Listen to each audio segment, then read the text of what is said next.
I'm Logan Carter. I'm 38 years old. For the past 2 decades, I served my country as a Marine, trained to face danger head-on, to follow orders, and to protect the people I cared about. I thought I knew what loyalty meant. I thought I knew who I was. Yesterday, I buried the man I believed was my father. I folded the flag they placed over his coffin. I stood beside his grave, uniform pressed, jaw clenched, heart steady. That's how Marines show grief. But inside, something didn't sit right. It wasn't just the weight of loss, it was the silence that followed. The odd way people looked at me at the funeral, the way my aunt barely met my eyes. Then, just before I left the cemetery, a man in a gray suit approached. He didn't say his name at first, just looked at me like he'd seen a ghost. His hands trembled like he was carrying something too heavy for words. I wanted to walk away, but something about his eyes held me. He said he had something important, said it couldn't wait. So we stood under the gray sky, the rain barely misting the air, and he told me something that cracked my world open. He told me that the man I just buried wasn't my father. Not by blood, not by law, not even by accident. He said there were records, documents, DNA, the kind of proof that couldn't be argued with. I wanted to laugh in his face, call it a mistake, some sick joke. But deep down, I knew. I'd always known something didn't add up. Growing up, I was the outsider in my own house. I chalked it up to being the quiet one, the serious one, the kid who joined the Corps while others partied. But now, that feeling of never truly belonging made a sick kind of sense. This wasn't just a mystery. It was the beginning of a truth that would rewrite everything I thought I knew about myself, my past, and the man I had spent my whole life trying to make proud. I grew up on a dry stretch of land outside Abilene, Texas, where the summers burned your skin before breakfast and the winters felt like punishment. The house sat at the edge of a cattle ranch, surrounded by barbed wire and dust. My earliest memories were of chores before dawn and silence at dinner. The man I called my father was a retired Army sergeant, hard as nails and twice as cold. He woke me up at 4 a.m. every morning, rain or shine, no excuses. Feed the horses, shovel manure, fix the fence, haul firewood. He ran the house like a base. Orders were given once and never repeated. If I didn't move fast enough, his belt did the talking. I never heard him say he loved me. I don't think he even said my name unless it was followed by a command. I asked about my mother once, just once. He told me she died when I was a baby, said I should be grateful he didn't send me off to some foster home. That was the end of the conversation, and I knew better than to bring it up again. I was 6 when I realized other kids got hugged. They had birthday parties and bedtime stories. I had chores and silence. At school, I kept my head down. Teachers said I was well-behaved, respectful, and quiet. They didn't see the bruises or the way my hands stayed raw from rope burns. He told everyone at church that he'd taken me in out of duty, said it was the right thing to do. Folks nodded, patted his back, praised his sacrifice. I wanted to scream, but I stayed silent. That's what good boys did. Sometimes I'd sneak out to the edge of the property and lie in the grass, staring at the stars. I'd imagine a mother who looked like me, with soft eyes and a voice that didn't bark orders. I'd dream of running far away, maybe joining the military, maybe disappearing altogether. When I turned 18, I didn't hesitate. I walked into the recruiter's office and signed up for the Marines. People said it was in my blood, that I was following in my father's footsteps. But really, I just wanted to belong somewhere. I wanted a structure I could survive, not a structure that broke me. The Corps gave me discipline, sure, but it also gave me brothers. It gave me purpose. It gave me something the ranch never could. A reason to fight, a name that meant something. But even as I rose through the ranks, part of me still wondered why I'd never felt like a son in the one place I should have. Boot camp felt like a homecoming. The yelling, the discipline, the rules that had to be followed without question. It all made sense to me. Most recruits struggled with the pressure, the constant orders, and the lack of comfort. I thrived in it. Compared to the ranch, the Marines were fair. My drill sergeant once told me I had ice in my veins. I didn't flinch when others cracked. I moved with precision because I was used to consequences for hesitation. They noticed. I rose quickly, not because I was the strongest or smartest, but because I could endure. I did what I was told, never asked questions, never complained. Structure had always been my safety net. In the Corps, I didn't have to wonder how to survive the day. I knew my place, my duty, my goal. For the first time, I felt useful. But something started to gnaw at me. During a routine security clearance, an officer asked for my birth certificate. I didn't have it. My father said it was lost in a flood, and I believed him. They dug a little. Couldn't find hospital records. No birth announcements, no photos before age 6. Just a paper trail that seemed to start halfway through my life. It was written off as a clerical error, a lost file. I accepted it because I'd been trained to trust the chain of command, to not dig where I wasn't invited. Still, it stayed in the back of my mind, a faint echo of something off, like a puzzle with one piece forced in. I pushed it down and kept moving. Iraq, Afghanistan, Africa. I saw combat, led men into firefights, and earned medals I kept buried in a box. People called me a hero. I didn't feel like one. At night, when the noise died down, I'd stare at my boots and wonder why I never felt whole. Like some part of me had gone missing a long time ago, and no amount of discipline could bring it back. I didn't talk about my childhood with the other guys. They joked about their moms, their hometowns, and their awkward high school days. I listened, smiled when I was supposed to. Inside, I was still that boy on the ranch, doing push-ups on the dirt floor while a man who never hugged me told me I was lucky to be fed. The Corps gave me purpose, but it didn't erase that boy. When I finally came home, nothing felt like home. The ranch was the same, he was the same, but I had changed, and I couldn't explain how or why. I just knew something didn't fit anymore. At first, I thought he was part of the funeral staff. The way he stood off to the side, watching me like he knew me. Black suit, polished shoes, a folded paper clenched in one hand. I was about to walk past him when he stepped forward and said my name. Only it wasn't my name. He said Caleb Whitaker. I stared at him, thinking he must have confused me with someone else. But the way he looked at me, like he'd just seen a ghost, stopped me cold. He knew something. Then he pulled a photo from his coat. A grainy picture of a boy, maybe 5 or 6. Same dark eyes, same jawline, same scar above the eyebrow from a fall I'd never been able to place. I felt the ground shift, a weight in my chest I couldn't name. I told him he had the wrong guy, but the words didn't even sound right coming out of my mouth. He handed me a yellowed newspaper clipping. Missing child, June 1989. The date matched my supposed birthday. The photo matched my face. Everything inside me started to unravel. I wanted to yell at him, shove the paper back in his chest, and walk away. But my feet wouldn't move.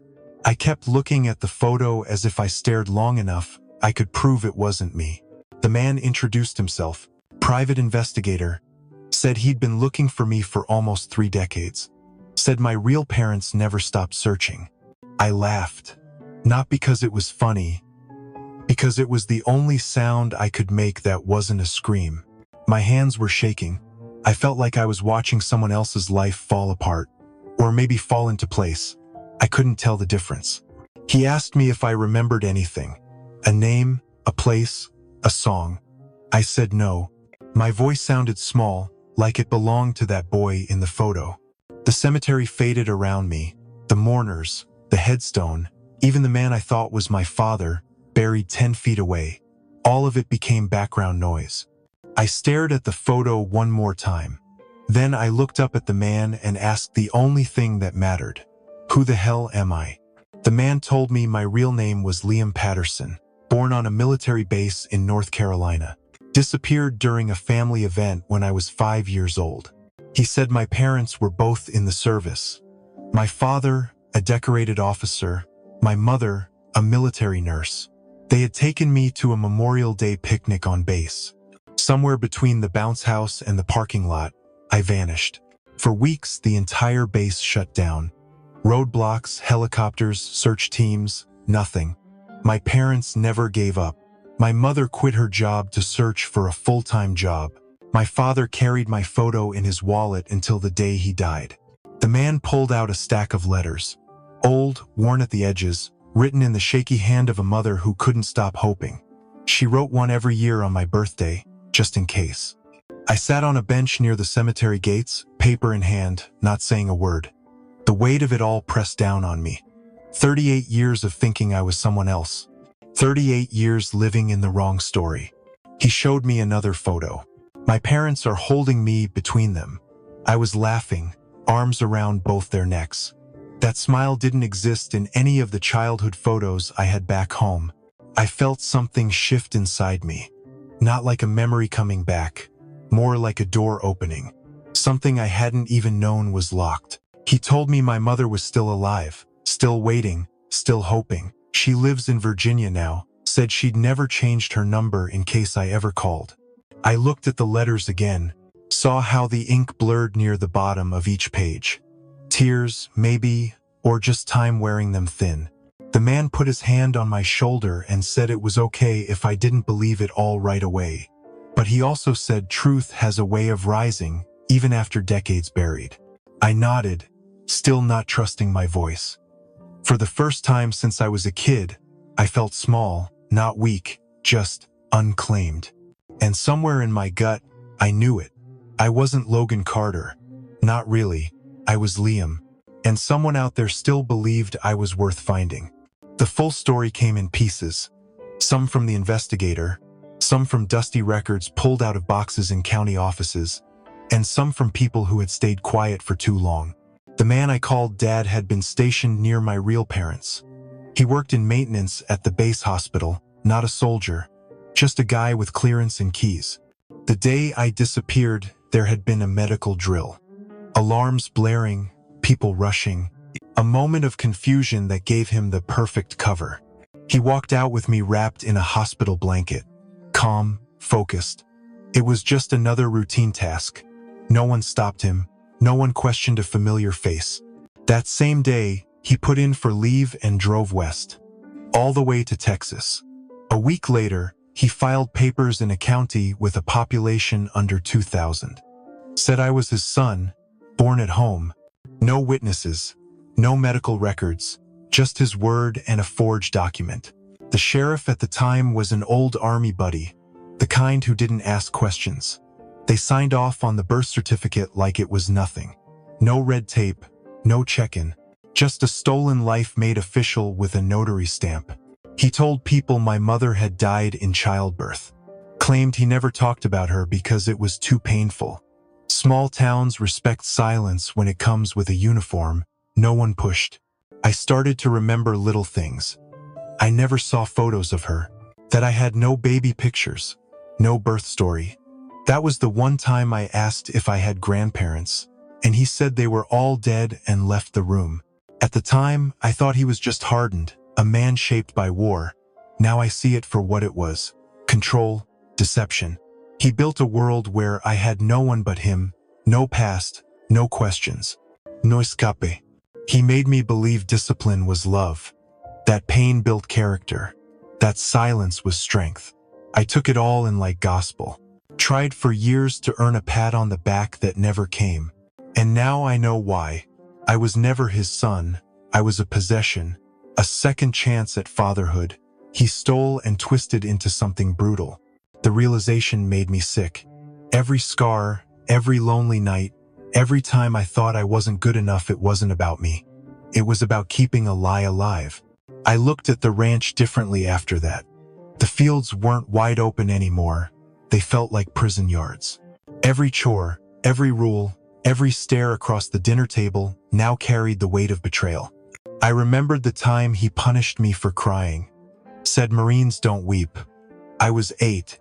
He wasn't preparing me for life. He was erasing the part of me that could have remembered who I really was. And I followed him. I signed up. I became the soldier he wanted. Not because I believed in his values, but because I was trying to prove I deserved his version of love. That's what hit me the hardest. I spent my whole life trying to be worthy of a man who stole everything from me. The anger came in waves, slow at first, then sharp, then steady. I didn't just want answers. I wanted justice. I wanted to look that man in the eye and ask him if he ever regretted it. But he took that with him to the grave. No confession, no apology, just silence, just one more act of control. So now it's up to me to set it right, to reclaim the truth he buried, not just for myself, but for the parents who never stopped searching, for the boy who was stolen, for the man I'm still becoming. The first time I said the name Liam Patterson out loud, it didn't sound real. It felt like trying on a jacket that didn't quite fit. But the more I said it, the more something inside me started to settle. I'd spent 38 years answering to Logan Carter. That name was tied to discipline, to duty, to pain, but it was never really mine. It belonged to a version of me that was shaped by survival, not by choice. After the funeral, I went back to the ranch, stood in the room I grew up in. I saw the chipped dresser, the bed with the same stiff blanket, the wall where I used to mark my height with a pocket knife when no one was looking, and suddenly it hit me. That room was a cage. A quiet, dusty place built on a lit. I remembered the time I broke my arm falling off a horse. He didn't take me to the doctor, just wrapped it in a rag, told me pain was weakness. I wore that like a badge. Now I saw it for what it was. Neglect. A way to erase vulnerability. I found myself replaying memories in a new light. His cold eyes when I cried. The way he always locked the front gate. How he never let me talk to neighbors for long. All those years, I thought I was being protected. I was really being hidden. Still, even with all that, accepting that I was Liam took time. It wasn't just about a name. It was about mourning the life I never got to live. The birthdays were missed. The mother who held on to hope while I was just trying to make it to the next day. I grieved that loss more deeply than I ever grieved the man in the grave. But slowly, something else started to rise in me. Not anger, not confusion, something quieter. Hope. I took the DNA test, sent it off without telling anyone. When the results came back, I already knew what they'd say. The match was almost perfect. Claire Patterson. My mother, my blood. I thought I'd feel broken. I didn't. I felt awake. I made the choice to go public. I contacted the investigator, told him I was ready. If this story could help another missing kid come home, I had to tell it. I had to become more than a victim of a stolen past. I had to become the man my parents deserved. Every day, I wake up and remind myself, I am Liam. I was taken, but I am not lost. Not anymore. I dialed the number 3 times before I let it ring. Each time, I stared at the screen, trying to steady my hands. When I finally pressed call, I didn't breathe until I heard her voice. She said hello like she'd been waiting her whole life. Soft, unsure, like she didn't want to believe it could really be me. I said her name, and she started crying before I even finished the sentence. We didn't say much. We didn't have to. She kept whispering my name. Not Logan, Liam. Like she needed to say it out loud to make it real. I told her I was coming to see her. She said she'd be at the airport, front and center, no matter what. That night, I didn't sleep. I kept thinking of what to say. How to look her in the eye after all these years. How to be her son. When I stepped off the plane, I saw her before she saw me, standing near baggage claim. Hair grayer than the photo, but those eyes. I knew those eyes. She didn't rush. She just stood still, tears on her face, hands clasped like she was praying. When I finally reached her, she touched my cheek with both hands. Like I was something fragile and sacred. We didn't say much then either. She pulled me into her arms, and for the first time in my life, I felt what it was like to be held by someone who loved me without condition. We drove to her house in silence. Now and then, she'd glance over like she couldn't believe I was really there. I didn't know what to do with the way she looked at me. Like I was found, like I was home. When we walked inside, she led me to a small room. My room. Frozen in time, blue walls, dinosaur curtains, a bed made up with a quilt she'd sewn herself. She said she changed the sheets every year on my birthday, just in case. I sat on the edge of that bed and cried for the boy I never got to be, for the birthdays missed, for the lullabies I never heard. She sat beside me, didn't say a word, just held my hand like we had all the time in the world to start again. It's not easy, learning to be someone new in front of someone who never stopped seeing you, but we're trying. One meal, one photo, one memory at a time. She still calls me Liam like it's a prayer, and I'm learning to answer. The investigation started quietly. A phone call to the state attorney's office. A sealed envelope was delivered to a federal building in Austin. Then everything moved fast. Turns out, the fake adoption papers weren't just forged. They were backed by a network of favors, including one from the retired sheriff who'd signed off without blinking. He'd passed away years ago, but the trail didn't stop with him. They found an old nurse who remembered the drill day on base. She recalled a man leaving with a child who wasn't on any discharge list. Said she kept quiet out of fear. Thought maybe it was a mistake. Thought maybe she was the only one who saw it.